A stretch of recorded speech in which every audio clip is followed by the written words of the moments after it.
Hello everyone, welcome to TWS academy. General awareness এবং GK class 49 অনেকগুলোই class করে ফেললাম তোমাদের সঙ্গে। তো আজও একটি সুন্দর পর্ব তোমাদেরকে উপহার দিতে চলেছি। আজকের পর্বে গুরুত্বপূর্ণ কিছু পরীক্ষার আসার মতো কিছু প্রশ্ন নিয়ে হাজির হয়েছি। তো অবশ্যই সকলে ক্লাসটি শেষ পর্যন্ত দেখবে। যারা প্রতিদিন ক্লাসে যুক্ত হও তাদের সকলকে বলবো যে তোমরা আশা করি খুবই ভালো প্রস্তুতি নিচ্ছ আর আপকামিং পরীক্ষার জন্য তোমরা সফলতা অর্জন করবে। আপকামিং পরীক্ষাতে তোমরা ভালো প্রশ্ন উত্তর করতে পারবে।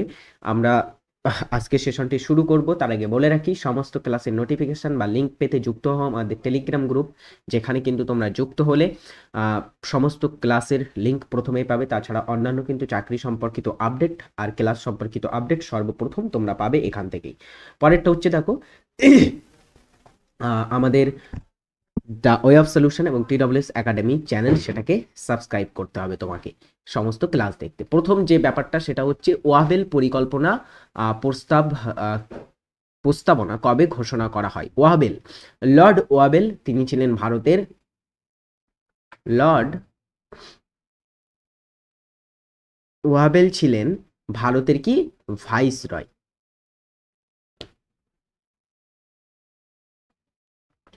লর্ড ওয়াবেল ছিল ভারতের ভাইস রয়। তো লর্ড ওয়াবেল ভারতে যে তৎকালীন সময়ে যখন ভারতের একদমই স্বাধীনতার পিকে ছিল ভারত, তখন কিন্তু 1945 খ্রিস্টাব্দে লর্ড ওয়াবেল একটা প্রস্তাবনা ঘোষণা করেছিল। প্রস্তাবনাটা ঘোষণা করেছিল ভারতের বিভিন্ন আন্দোলন এবং রাজনৈতিক যে গ্লোবাল রাজনৈতিক চাপ ছিল তার পরিপ্রেক্ষিতেই লর্ড ওয়াবেল একটা প্রস্তাবনা ঘোষণা করে। যে প্রস্তাবনাটা কিন্তু ছিল কি, ভারতকে দ্রুত স্বাধীনতা, ভারতে একটা সংবিধান রচনা কাজ শুরু করার জন্য এবং ভারতে একটা অন্তর্বর্তীকালীন সরকার গঠন করার জন্য কিন্তু বিভিন্ন প্রস্তাব এই প্রস্তাবনায় ছিল। তার পরিপ্রেক্ষিতে পরবর্তীতে মনে রাখবে একটা চুক্তি স্বাক্ষরিত হয়, যেটার নাম ছিল সিমলা চুক্তি, বিখ্যাত সিমলা চুক্তি। সিমলা চুক্তিটি স্বাক্ষর হয়েছিল কবে? সিমলা চুক্তিটি কিন্তু লর্ড ওয়াবেলের ওয়াবেল পরিকল্পনা প্রস্তাবের পরবর্তীতে সিমলা চুক্তিটি স্বাক্ষরিত হয় কবে? 1945-এর 25শে জুন। কবে স্বাক্ষরিত হয়? 25শে জুন 1945 সালে স্বাক্ষর হয় সিমলা চুক্তি। ওকে, নেক্সট প্রশ্ন, আলোক তড়িৎ চুম্বকীয় তত্ত্বটি কে প্রকাশ করেন? দারুণ একটি প্রশ্ন, সকলে এটার উত্তর করো। আলোক তড়িৎ চুম্বকীয় তত্ত্ব, এই তত্ত্বটি কে প্রকাশ করেছিলেন? Oersted, ampere, Faraday, Maxwell. তো অ্যান্সারটা কি হবে? সঠিক উত্তর হবে এখানে ম্যাক্সওয়েল। ইনি কিন্তু ছিলেন আলোক তড়িৎ চুম্বকীয় তত্ত্বটির প্রবক্তা। পরেরটা হচ্ছে, কে ঢাকা অনুশীলন সমিতি স্থাপন করেন? অনুশীলন সমিতি, আমরা অনুশীলন সমিতির নিশ্চয়ই নাম শুনেছি। অনুশীলন সমিতি কি ছিল? অনুশীলন সমিতি হচ্ছে কি? অনুশীলন সমিতি হচ্ছে ভারতের, ভারত নয় এটা বাংলার প্রথম বিপ্লবী সংগঠন। কি ছিল এটা? বাংলার প্রথম বিপ্লবী সংগঠন। কবে প্রতিষ্ঠা হয় বলো? সংগঠন এটা প্রতিষ্ঠা হয়েছিল কবে? অনুশীলন সমিতি প্রতিষ্ঠা হয়েছিল 1902 সালে প্রতিষ্ঠা হয়েছিল। কে প্রতিষ্ঠা করেন? প্রমথনাথ মিত্র এবং সতীশচন্দ্র বসু, তারা কিন্তু প্রতিষ্ঠা করেছিলেন এই অনুশীলন সমিতি। পরবর্তীতে অনুশীলন সমিতিটা থেকে কিন্তু একটা ঢাকা অনুশীলন সমিতির প্রতিষ্ঠা হয়েছিল। যে ঢাকা অনুশীলন সমিতির প্রতিষ্ঠাতা কে ছিলেন? অ্যান্সার হবে এখানে পুলিন বিহারী দাস। ইনি প্রতিষ্ঠাতা ছিলেন ঢাকা অনুশীলন সমিতি। এবং ঢাকা অনুশীলন সমিতি প্রতিষ্ঠা হয় কবে? অ্যান্সার হবে এটা প্রতিষ্ঠা হয় 1905 খ্রিস্টাব্দে। কবে? 1905-এ এটা প্রতিষ্ঠা হয়। অনুশীলন সমিতি শুধু এমনি যদি অনুশীলন সমিতির কথা বলা হয় 1902, আর ঢাকা অনুশীলন সমিতি 1905-এ। পরেরটা দেখো, সংসদে একটি নির্দিষ্ট সংখ্যক সদস্যের উপস্থিতিকে কি বলা হয়? সংসদে একটি নির্দিষ্ট সংখ্যক সদস্যের উপস্থিতিকে বলা হবে কি? দেখো, সংসদ, আমাদের যে সংসদ আছে সেই সংসদে তোমার ভোট বা কোনো একটা ধরো সংসদের কার্য পরিচালনা, সংসদের একটা তোমার হচ্ছে ওটাকে কি বলা হবে? সংসদের একটা অধিবেশন, সেটা কিন্তু শুরু হতে গেলে তার জন্য কিন্তু একটা ন্যূনতম ভোটদানকারী, ন্যূনতম সদস্যের উপস্থিতি প্রয়োজন হয়। এটা কতটা? অ্যান্সার হবে কি, এটা হচ্ছে 10%। কতটা হচ্ছে? 10%। সংসদের মোট সদস্যের 10% হচ্ছে কোরামের সংখ্যা। অ্যান্সার হবে এখানে, এটা হচ্ছে কোরাম। অবভিয়াসলি বলা হয় নির্দিষ্ট সংখ্যক সদস্যের উপস্থিতিকে বলা হবে কোরাম, যেটা সম্পর্কে সংবিধানের ধারা ধারা কোরাম সংক্রান্ত বিষয় সম্পর্কে আলোচনা করা হয়েছে। সংসদের যে ভোটদান প্রক্রিয়া বা কোরাম সংক্রান্ত, সেটা হচ্ছে ধারা 100-তে। 100-তে এটা সম্পর্কে কিন্তু বিশেষভাবে আলোচিত আছে। ওকে, আশা করি বুঝতে পেরেছ। নেক্সট হচ্ছে উৎপত্তি স্থলে ব্রহ্মপুত্র কি নামে পরিচিত? ব্রহ্মপুত্র নদী, যেটা হচ্ছে ভারতের উপর দিয়ে প্রবাহিত হয়েছে, একটা দীর্ঘ নদী ব্রহ্মপুত্র নদী, তাই তো? এই ব্রহ্মপুত্র নদী এটা উৎপত্তি লাভ করেছে কোথায়? আমরা একটু দেখি। উৎস যদি বলা হয় কোথায়, সকলেই জানে উৎস হচ্ছে মানস সরোবরের কাছে। মানস সরোবরের কাছে চেমায়ুংদং,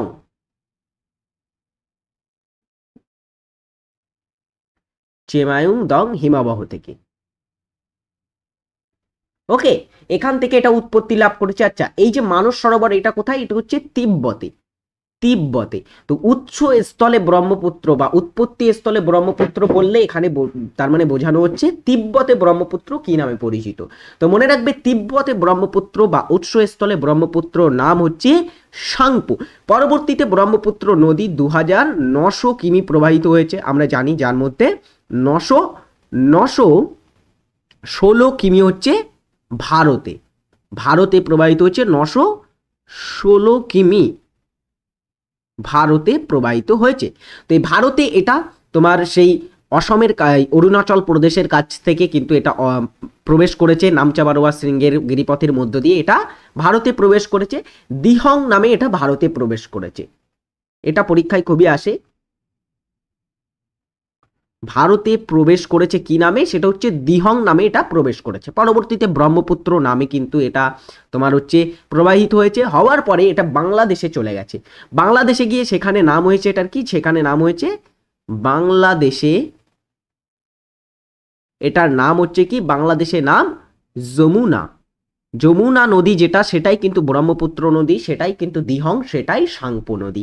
ওকে, আশা করি বুঝতে পেরেছো। নেক্সট প্রশ্ন কি হবে সেটা, ভারতীয়দের জন্য ভারত নামক ডাক কে দিয়েছিলেন? ভারতীয়দের জন্য ভারত, এই উক্তিটি বা এই স্লোগানটি কে দিয়েছিলেন? দয়ানন্দ সরস্বতী, লোকমান্য তিলক, শ্রী অরবিন্দ এবং ভগৎ সিং। এদের মধ্যে সঠিক উত্তর কি হবে? ভারতীয়দের জন্য ভারত, এই যে তোমার উক্তিটি, এটা কার উক্তি? অ্যান্সার হবে এটা হচ্ছে স্বামী দয়ানন্দ সরস্বতী। দয়ানন্দ সরস্বতী আমরা জানি তিনি আর্য সমাজ প্রতিষ্ঠা করে।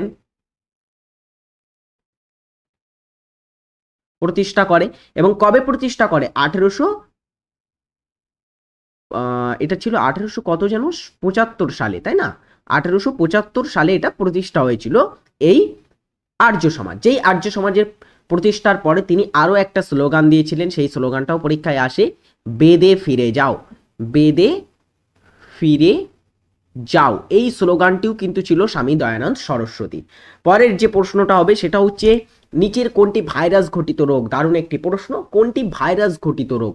কয়েকটি 4টি রোগের নাম দেওয়া আছে এখানে, কলেরা, যক্ষা, টাইফয়েড, পোলিও। এই ধরনের প্রশ্ন কিন্তু তোমরা পরীক্ষায় ফেস করতে পারো।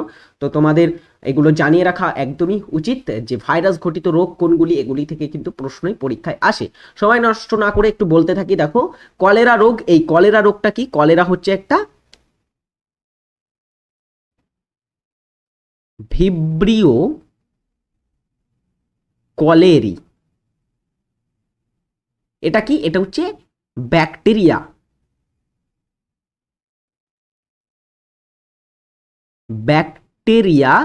ঘটিত রোগ হচ্ছে কলেরা। যক্ষার যদি আমরা কথা বলি, যক্ষার যে রোগ সেটার নাম কি হবে? মাইকোব্যাকটেরিয়াম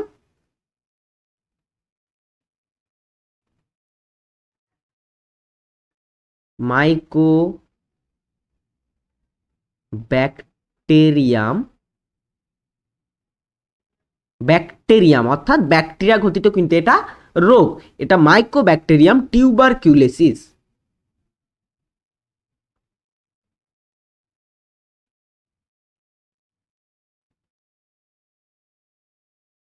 মাইকোব্যাকটেরিয়াম টিউবারকুলোসিস, এটাও ব্যাকটেরিয়া ঘটিত রোগ। টাইফয়েডের যদি কথা বলা হয়, টাইফয়েডও কিন্তু একটা ব্যাকটেরিয়া ঘটিত রোগ। টাইফয়েডের ব্যাকটেরিয়ার নাম কি? সেটা হবে সালমোনেল্লা, সালমোনেল্লা টাইফাস। ওকে, এই তোমার হচ্ছে টাইফয়েডের ব্যাকটেরিয়ার নাম। তো আমরা এখানে দেখতে পাচ্ছি বাকি তিনটি কিন্তু ব্যাকটেরিয়া ঘটিত রোগ, শুধুমাত্র পোলিও, পোলিও হচ্ছে ভাইরাস ঘটিত রোগ। পোলিও ভাইরাস থেকে কিন্তু হয়ে থাকে পোলিও রোগ। নেক্সট হচ্ছে পৃথিবীর মোট জনসংখ্যার 50%-রও বেশি জনসংখ্যা বসবাস করে কোন মহাদেশে? পৃথিবীর যদি মোট জনসংখ্যাকে 100% ধরা হয়, তার মধ্যে 50% জনসংখ্যা বসবাস করে সাধারণত একটা মহাদেশে, বা 50%-রও বেশি জনসংখ্যা বসবাস করে একটি মহাদেশে। সেটা কোনটি? আফ্রিকা, ইউরোপ, এশিয়া নাকি দক্ষিণ আমেরিকা? আমরা যদি দেখি সবচেয়ে বেশি জনসংখ্যা কোথায় বসবাস করে? আমাদের ভারত, চীন, তাই তো? ভারত চীনে জনসংখ্যার নিরিখে প্রথম দ্বিতীয় অবস্থানে অবস্থান করে। তারপরে হচ্ছে দক্ষিণ এশিয়ায় যে সমস্ত কান্ট্রিগুলি আছে, বাংলাদেশ, দেন হচ্ছে ইন্দোনেশিয়া প্রভৃতি রাষ্ট্রগুলি কিন্তু জনবহুল রাষ্ট্রের মধ্যে আসে। তো প্রচুর জনসংখ্যা এখানে বসবাস করে, বিশেষ করে দক্ষিণ এশিয়ার যে সমস্ত রাষ্ট্রগুলি আছে সেগুলিতে কিন্তু সবচেয়ে বেশি জনসংখ্যা বসবাস করে। তো এখানে অ্যান্সার হবে কি? সঠিক উত্তর হবে 50%-এরও বেশি জনসংখ্যা বসবাস করে এশিয়া মহাদেশের মধ্যে। আর নিচের কে হিরণ্যগর্ভের নামে একটি আচার পালন করেছিলেন? আচার, একটা হিরণ্যগর্ভ একটা আচার যেটা পালন করেছিলেন কে? প্রথম পুলকেশী হরিশ্চন্দ্র। এটা কিন্তু প্রিভিয়াস ইয়ারের প্রশ্ন, তো ঘাবড়ানোর কোনো ব্যাপার নেই, ঠিক আছে? তো প্রিভিয়াস ইয়ারের প্রশ্ন, একটু কঠিন প্রশ্ন, তবুও করার চেষ্টা করো। এটা কে আচারটি পালন করেছিল?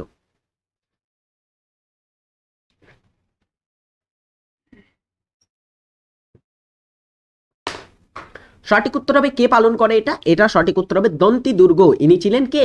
রাষ্ট্রকূট বংশের প্রতিষ্ঠাতা। কত কয়েকদিন আগের ক্লাসেই বলেছি, তিনি কিন্তু এই আচারটি পালন করেছিলেন। Comptroller and auditor general of India কত বছরের জন্য নিযুক্ত হন? Comptroller and auditor general of India. আচ্ছা, এই কত ধারায় বলো comptroller and auditor general of India সম্পর্কে আলোচনা করা হয়েছে? সেটা হচ্ছে ধারা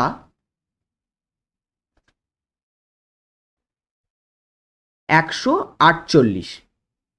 148 নং ধারায় comptroller and auditor general of India সম্পর্কে বিশেষভাবে আলোচনা করা হয়েছে। বলা হচ্ছে এদেরকে নিয়োগ করবেন কে? রাষ্ট্রপতি। রাষ্ট্রপতি নিয়োগ করেন।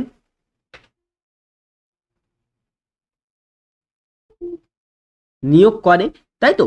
এবং এই কম্পট্রোলার অ্যান্ড অডিটর জেনারেল, যাকে আমরা সংক্ষেপে বলি ক্যাগ, তো ক্যাগ কি করবেন? ক্যাগের যিনি নিযুক্ত করবেন রাষ্ট্রপতি, কত বছরের জন্য? মনে রাখবে 6 বছরের জন্য, অথবা 65 বছর বয়স পর্যন্ত। ওকে, 65 বছর বয়স পর্যন্ত, যেটা আগে হবে। নেক্সট হচ্ছে আজকের হোমওয়ার্ক, শব্দের বেগ কিসের উপর নির্ভর করে না? এটা সকলে কমেন্টে অ্যান্সার করবে। নিচে কতগুলি মাধ্যমের নাম দেওয়া আছে বা কতগুলি প্রক্রিয়ার নাম দেওয়া আছে, তাপমাত্রা, মাধ্যম, আর্দ্রতা, চাপ। তো এদের মধ্যে কোনটিতে শব্দের বেগ মোটেই নির্ভর করে না? সকলে এটা কিন্তু কমেন্টে জানিয়ে যাবে। নেক্সট হচ্ছে মোনাজাইট বালির ঘনত্ব সবচেয়ে বেশি কোথায়? ওড়িশা, কেরালা, তামিলনাড়ু, নান? মোনাজাইট বালি, মোনাজাইট বালিটা কিন্তু একটা কি? এটা কিন্তু এক ধরনের ভারতের অর্থকারী বালি। এই মোনাজাইট বালি থেকে কিন্তু একটা কিন্তু তোমার হচ্ছে তেজস্ক্রিয় মৌল, যেটার নাম হচ্ছে থোরিয়াম। থোরিয়াম, থোরিয়াম উৎপাদনে ভারত প্রথম স্থান অধিকার করে বিশ্বের মধ্যে। মনে রাখবে, থোরিয়াম উৎপাদনে ভারত কিন্তু বিশ্বের মধ্যে প্রথম স্থান অধিকার করে। এই থোরিয়াম উৎপাদনে কিন্তু তোমার হচ্ছে, বা থোরিয়াম যেটা উৎপাদিত হয় কোথা থেকে, সেটা মনে রাখবে মোনাজাইট বালি থেকেই কিন্তু থোরিয়ামের উৎপত্তি। এই মোনাজাইট বালিটি প্রধানত কোথায় দেখা যায়? এটা কেরালা, দেন হচ্ছে ঝাড়খণ্ড উপকূল, ঝাড়খণ্ড নয় সরি, কেরালা, তারপরে হচ্ছে যে তামিলনাড়ুর উপকূল, ওই অঞ্চলের মধ্যে তামিলনাড়ু, এই কেরালা উপকূলে কিন্তু এই বালির ঘনত্ব সবচেয়ে বেশি। অ্যান্সার হবে এখানে কেরালা, অথবা করমণ্ডল, এই মালাবার উপকূল। এখানে অপশানে থাকতে পারে তোমাদের কেরালার জায়গায় মালাবার উপকূলও থাকতে পারে। মনে রাখবে মোনাজাইট বালির ঘনত্ব সেখানে বেশি সবচেয়ে, এবং সেই অঞ্চলেই কিন্তু এই বালিটি সবচেয়ে বেশি উৎপাদিত হয়। তার থেকে যদি থাকে প্রশ্ন যে থোরিয়াম উৎপাদিত হয় কোথায় সবচেয়ে বেশি, সেটাও মনে রাখবে কেরালাতে, তার মানে হচ্ছে থোরিয়াম একটু বেশি উৎপাদিত হয়। নেক্সট প্রশ্ন হচ্ছে অক্সিজেনের সাথে বিক্রিয়ায় নিচের কোনটি অক্সাইড গঠন করে না? নিচের কোন মৌলটি অক্সিজেনের সঙ্গে বিক্রিয়া করার পরে অক্সাইডের গঠন করে না? সঠিক উত্তর কি হবে? অ্যান্সার হচ্ছে এখানে ম্যাগনেসিয়াম, সীসা, টিন, রূপা, এদের মধ্যে হচ্ছে এটা হবে রূপা। রূপা কিন্তু অক্সিজেনের সঙ্গে বিক্রিয়ায় কোনো অক্সাইড গঠন করে না। আইডিবিআই ব্যাংক কবে প্রতিষ্ঠা হয়? আইডিবিআই ব্যাংক, এটার পুরো কথা কি? এটার পুরো কথা কি? I for industrial, D for development, B for bank, I for of India. Industrial development bank of India, এটা কিন্তু ছোটোখাটো তোমার যে সমস্ত শিল্পগুলো থাকে বা যে সমস্ত তোমার হচ্ছে কারখানা বা শিল্পগুলো, তাদের কিন্তু এরা কি করে? ফান্ডিং করে থাকে আইডিবিআই ব্যাংক প্রধানত, এই কারণেই কিন্তু এটা প্রতিষ্ঠা করা হয় এবং ভারত সরকারের অধীনে এটা প্রতিষ্ঠা হয়েছিল।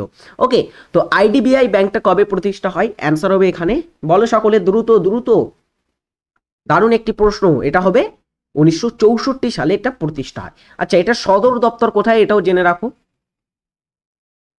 সকলে বলো সদর দপ্তর কোথায় এর? আইডিবিআই ব্যাংকের সদর দপ্তর হচ্ছে মুম্বাই। কোথায়? এটা সদর দপ্তর মুম্বাইতে। স্বাধীন ভারতে প্রথম বিদেশ মন্ত্রী কে ছিলেন? প্রথম বিদেশ মন্ত্রী, পররাষ্ট্রমন্ত্রী দায়িত্বে কে ছিলেন স্বাধীন ভারতের প্রথম? জওহরলাল নেহেরু, সর্দার বল্লভভাই প্যাটেল, লাল বাহাদুর শাস্ত্রী, জন মাথায়। জন মাথায় আমরা জানি ইনি ছিলেন প্রথম স্বাধীন ভারতের প্রথম কি রেল মন্ত্রীর দায়িত্বে ছিলেন, ঠিক বলছি তো? ইনি ছিলেন স্বাধীন ভারতের প্রথম রেল মন্ত্রী।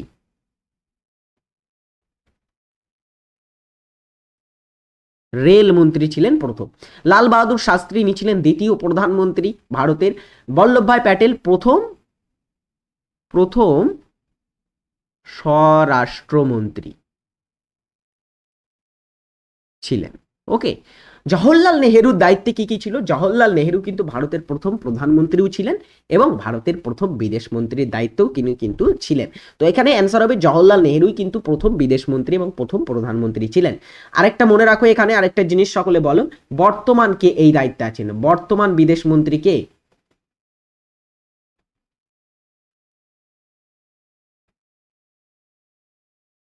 বিদেশ মন্ত্রী কে? অ্যান্সার হবে কে? সুব্রমণ্যম বা এস জয়শঙ্কর। এস জয়শঙ্কর হচ্ছেন বর্তমান ভারতের বিদেশ মন্ত্রী। Butterfly stroke, breast stroke, back stroke শব্দগুলি কোন খেলার সঙ্গে যুক্ত? 15 প্রশ্নটার উত্তর কি হবে? বাটারফ্লাই স্ট্রোক, ব্রেস্ট স্ট্রোক, তারপরে হচ্ছে ব্যাক স্ট্রোক শব্দগুলি কোন খেলার সঙ্গে যুক্ত? সাঁতার, বক্সিং, শুটিং নাকি গলফ? অ্যান্সার কি হবে? দ্রুত করো সকলে এটার উত্তর। ক্লাসটি কেমন লাগছে সকলে কিন্তু কমেন্টে জানাবে এবং ক্লাসে একটা করে ফটাফট যারা যুক্ত হচ্ছে তারা সকলে লাইক করে দেবে ক্লাসে, আর কমেন্টে জানাবে কেমন লাগছে ক্লাসটি। প্রতিদিন তোমাদের জন্য সুন্দর সুন্দর কিছু প্রশ্ন নিয়ে, গুরুত্বপূর্ণ কিছু প্রশ্ন নিয়ে তোমাদের জন্য হাজির হই। আশা করবো এই ক্লাসগুলি যারা প্রথম থেকে করেছে, এই ক্লাসগুলি থেকে কিন্তু প্রশ্ন জিকেতে তোমরা কমন পাবে নিশ্চয়ই, আমি তোমাদের বলতে পারি, আশা করতে পারি তোমরা এখান থেকে কিন্তু কমন পাবে।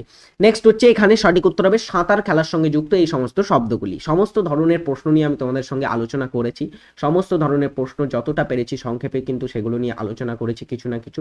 পরেরটা হচ্ছে নিচের কোনটি সীমারেখা মৌল নয়? সীমারেখা মৌল কাকে বলা হয়? এখানে প্রথমে অ্যান্সার করো, সীমারেখা মৌল বলতে কাকে বোঝানো হয়? প্রথমে দেখো, সীমারেখা মৌল বলা হয় সেই সমস্ত মৌলকে যে সমস্ত মৌল হচ্ছে ধাতু এবং অধাতুর উভয় বৈশিষ্ট্য কিন্তু বহন করে, অর্থাৎ এগুলোকে আমরা বলতে পারি ধাতু কল্প। ধাতু কল্প, ধাতু কল্পগুলোকে বলা হয় কি? এগুলোকে বলা হয় সীমারেখা মৌল। ঠিক আছে, ধাতু কল্পের যদি আমরা উদাহরণ বলি, বোরন আছে, সিলিকন আছে, পোলোনিয়াম আছে, আর্সেনিক হচ্ছে একটা, তারপরে হচ্ছে অ্যান্টিমনি হচ্ছে একটা, অ্যান্টিমনি, দেন হচ্ছে তোমার আরো বিভিন্ন, তারপরে হচ্ছে টুলুরিয়াম, যেমন টুলুরিয়াম ইত্যাদি মৌলগুলি হচ্ছে কিন্তু ধাতু কল্পের উদাহরণ বহন করে। আরেকটি গুরুত্বপূর্ণ মৌলের নাম মনে রাখো, যেটা হচ্ছে জার্মানিয়াম। ওকে, তো এর মধ্যে কোনটি বলতো সীমারেখা মৌল নয়? সেটা হচ্ছে তামা। তামা হচ্ছে সম্পূর্ণ একটা ধাতু। এটা কি সম্পূর্ণ ধাতু? এর মধ্যে কি ধাতু অধাতু উভয় বৈশিষ্ট্য আছে? নয়, এটা সম্পূর্ণ ধাতু। ওকে, বুঝতে পেরেছো নিশ্চয়ই। পরেরটা হচ্ছে এখন সম্পত্তির অধিকার আইনি অধিকার, মানবাধিকার, মৌলিক অধিকার, প্রাকৃতিক অধিকার। তো সম্পত্তির অধিকার এটা একটা সময় ভারতীয় সংবিধানের কি ছিল, এটা ছিল মৌলিক অধিকার, একটা সময় পর্যন্ত ছিল। ধারা 31 নং ধারা ছিল, এটা আগে ছিল, কিন্তু একটা সময় আসে, সেটা হচ্ছে কবে, সেটা হচ্ছে 1978 44তম সংশোধনী। 44তম সংশোধনী 1978 এসে সম্পত্তির অধিকারটাকে চেঞ্জ করে কি করা হয়, একটা আইনি অধিকারে পরিণত করা হয় এবং এটাকে এখন বর্তমানে 300 ধারায় এটা আছে বর্তমানে। ওকে, বুঝতে পেরেছো নিশ্চয়ই, 300 ধারায় কিন্তু এটাকে আইনি অধিকার হিসাবে বর্তমানে সংযোজিত করা হয়েছে। পশ্চিমবঙ্গের গড় জনঘনত্ব প্রতি বর্গ কিমিতে কত? পশ্চিমবঙ্গ হচ্ছে ভারতের রাজ্যগুলির মধ্যে দ্বিতীয় স্থান অধিকার করে গড় জনঘনত্বের নিরিখে। সবচেয়ে উপরে হচ্ছে কোনটি? জনঘনত্ব সবচেয়ে বেশি কোথায়?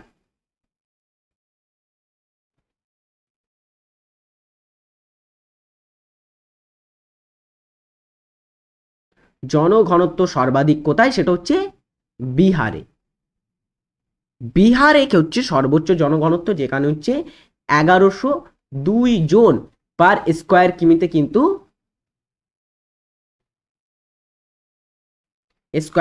বসবাস করে থাকে। ওকে, তো এখানে সঠিক উত্তর হবে পশ্চিমবঙ্গ দ্বিতীয় স্থান অধিকার করে এবং পশ্চিমবঙ্গের গড় জনঘনত্ব হচ্ছে 1029 জন প্রতি বর্গ কিমিতে।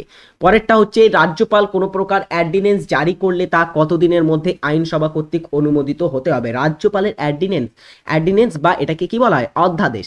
রাজ্যপাল এবং রাষ্ট্রপতি তারা কিন্তু অ্যার্ডিন্যান্স বা অধ্যাদেশ জারি করতে পারে। কখন জারি করতে পারে তারা অ্যার্ডিন্যান্স বা অধ্যাদেশ? কখন জারি করতে পারে? যখন সংসদে কার্য চলে না, যখন সংসদের কোনো কি বলে ওটাকে, সংসদের মধ্যে কোনো তোমার হচ্ছে অধিবেশন চলে না, তখন কিন্তু তারা এটাকে জারি করতে পারে। রাজ্যপাল জারি করতে পারে কোন ধারা অনুসারে? রাজ্যপাল যারা জারি করতে পারে 213 ধারা অনুসারে। 213 ধারায় রাজ্যপাল অ্যার্ডিন্যান্স জারি করতে পারে। আরেকটি হচ্ছে তোমার রাষ্ট্রপতির অ্যার্ডিন্যান্স, যেটা হচ্ছে 123 নং ধারা, এটা হচ্ছে তোমার রাষ্ট্রপতি অ্যার্ডিন্যান্স জারি করতে পারে। ওকে, এবং রাজ্যপাল কোনো প্রকার অ্যার্ডিন্যান্স জারি করলে তা কতদিনের মধ্যে আইনসভা কর্তৃক অনুমোদিত হতে হবে? তো মনে রাখবে এটা হচ্ছে তোমার 6 সপ্তাহের মধ্যে। পরেরটা হচ্ছে দেখো, অসহযোগ আন্দোলনের সময় উত্তরপ্রদেশে কৃষক আন্দোলনে কে নেতৃত্ব দেন? অসহযোগ আন্দোলন কখন শুরু হয়? অসহযোগ আন্দোলন ছিল তোমার হচ্ছে 1920 থেকে 1922 হচ্ছে অসহযোগ আন্দোলন। এই অসহযোগ আন্দোলনের সময় একটা 22 হবে, ওকে, 1922। তো এই অসহযোগ আন্দোলনের সময় উত্তরপ্রদেশে একটা কৃষক আন্দোলন সংগঠিত হয়। যেই কৃষক আন্দোলনের নেতৃত্ব কে দিয়েছিলেন? মনে রাখবে এই কৃষক আন্দোলনটা হয়েছিল কবে? 1921 এই কৃষক আন্দোলনটি সংগঠিত হয়। 1921 এই কৃষক আন্দোলনটি সংগঠিত হয়। এই আন্দোলনটির নাম ছিল একা আন্দোলন।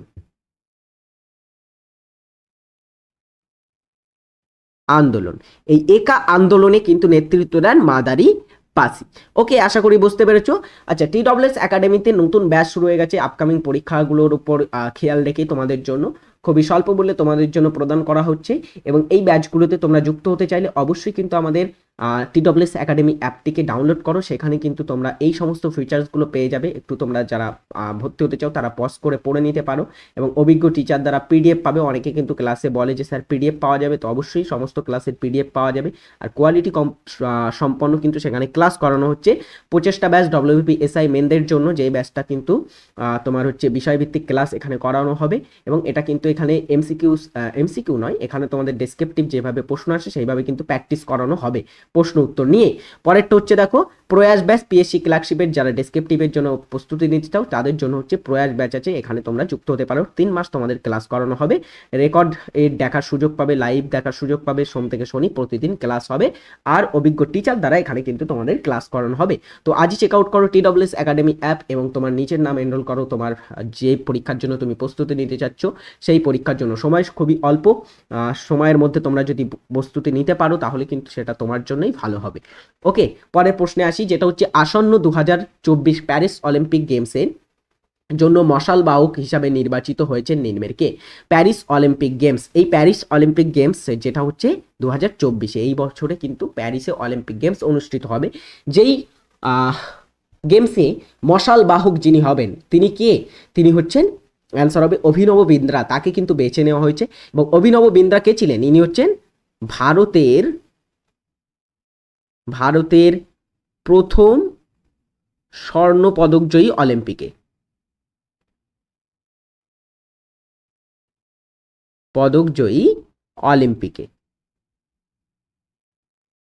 তাই তো। কবে তিনি বলতো স্বর্ণ পদক জিতেছিলেন? তিনি হচ্ছেন শুটিংয়ে, এয়ার রাইফেল শুটিংয়ে স্বর্ণ পদক জিতেছিলেন। কবে? 2008 সালে বেইজিং অলিম্পিক, চীনের বেইজিং অলিম্পিকে তিনি কিন্তু প্রথম ভারতীয় ক্রীড়া ব্যক্তিত্ব হিসাবে স্বর্ণ পদক, ব্যক্তিগত সোনার পদক জেতেন। পরেরটা হচ্ছে অস্কার জয়ী প্রথম ভারতীয় কে ছিলেন? অস্কার পুরস্কার বা এটাকে একাডেমিক পুরস্কারও বলা হয়, তোমরা জানো নিশ্চয়ই। তো অস্কার প্রথম কোন ভারতীয় পেয়েছিলেন? সত্যজিৎ রায়, AR রহমান, অনিল কাপুর, ভানু আথায়া। তো অ্যান্সার হবে এখানে কি? ভানু আথায়া। গান্ধী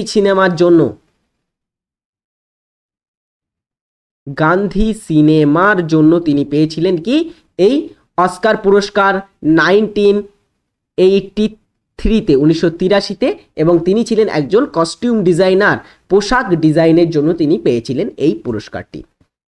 মোহাম্মদ বিন তুগলক তার রাজধানী কোথায় স্থানান্তরিত করেছিল? অনেকবার করানো প্রশ্ন, তো দেখা মাত্র এটার উত্তর করতে হবে। মোহাম্মদ বিন তুগলক তিনি তার রাজধানী স্থানান্তর করেছিলেন দিল্লি থেকে কোথায়? অ্যান্সার করো সকলে। দিল্লি থেকে তিনি তার রাজধানী 1327 খ্রিস্টাব্দে তিনি তার রাজধানী স্থানান্তর করেছিলেন দৌলতাবাদে।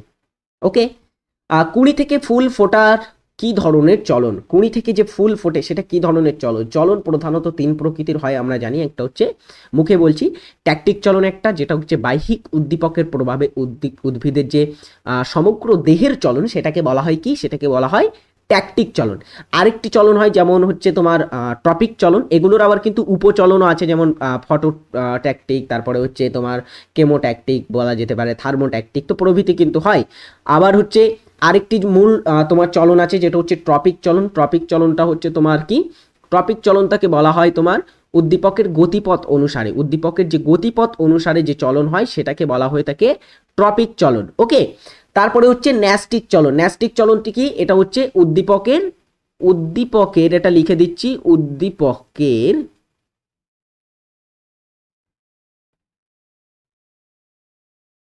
তীব্রতায় যে চলন হয় সেটাকে বলা হয়ে থাকে কি? সেটাকে বলা হয় ন্যাস্টিক চলন বা ন্যাস্টি চলন। এখানে অ্যান্সার হবে এটাই, অপশন সি, ন্যাস্টি চলন। এবার ন্যাস্টি চলন অনেক প্রকৃতির হয়, থার্মোন্যাস্টি, তারপরে ফটোন্যাস্টি, কেমোন্যাস্টি প্রভৃতি হয়।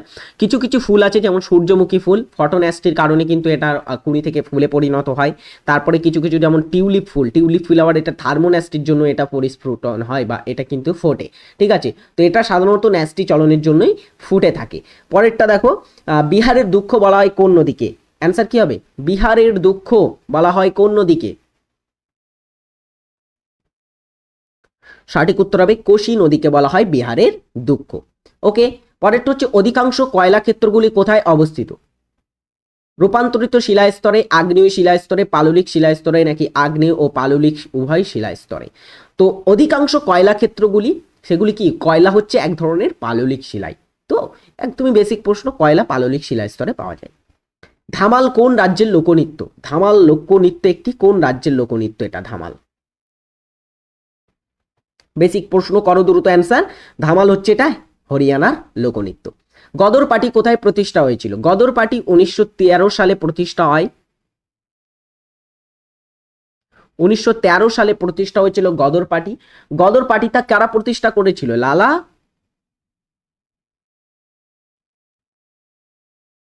লালা হরদয়াল এবং তার সাথীরা কিন্তু প্রতিষ্ঠা করেছিল এটা। এবং কবে প্রতিষ্ঠা করেন? 1913 সালে। কোথায়? আমেরিকার সান ফ্রান্সিসকোতে। নিচের কোন উপাদানটি আমলকিতে বেশি পরিমাণে পাওয়া যায়? আমলকিতে কোন উপাদানটি পাওয়া যায়? Ascorbic acid, folic acid, calciferol, tocopherol. আমলকি যেটা কি প্রকৃতির হয়? টক প্রকৃতির হয়। তো আমলকি, যেই আমলকিতে থাকে কি ভিটামিন হচ্ছে সি পাওয়া যায়। তো ভিটামিন সি তো এখানে নেই অপশানে, তাহলে কি অ্যান্সার হবে? তো দেখো প্রথমেই আছে অ্যাসকর্বিক অ্যাসিড, যেটা কিন্তু ভিটামিন সি। ভিটামিন সি এর রাসায়নিক নাম হচ্ছে অ্যাসকর্বিক অ্যাসিড। তো ওটাই সঠিক উত্তর হবে। লাস্ট প্রশ্ন, দ্রৌপদী মুর্মু সম্প্রতি রাষ্ট্রপতি দ্রৌপদী মুর্মু নিম্নের কাকে রাজ্যসভায় মনোনীত করেছেন? রাজ্যসভায় 12 জনকে আমরা জানি মনোনীত করতে পারেন কে? রাষ্ট্রপতি 12 জনকে মনোনীত করতে পারেন, ঠিক বললাম। তো রাজ্যসভায় সম্প্রতি তিনি একজন ব্যক্তিকে মনোনীত করেছেন। তিনি কে? অ্যান্সার হবে এখানে কে? সতনাম সিং সান্ধু, মহেন্দ্র সিং ধোনি, উদয় কোটক এবং অনিল আম্বানি। সঠিক উত্তর হচ্ছে এখানে সতনাম সিং সান্ধু। সতনাম সিং সান্ধু মনে রাখবে, ইনি হচ্ছেন চণ্ডীগড় বিশ্ববিদ্যালয়ের প্রতিষ্ঠাতা।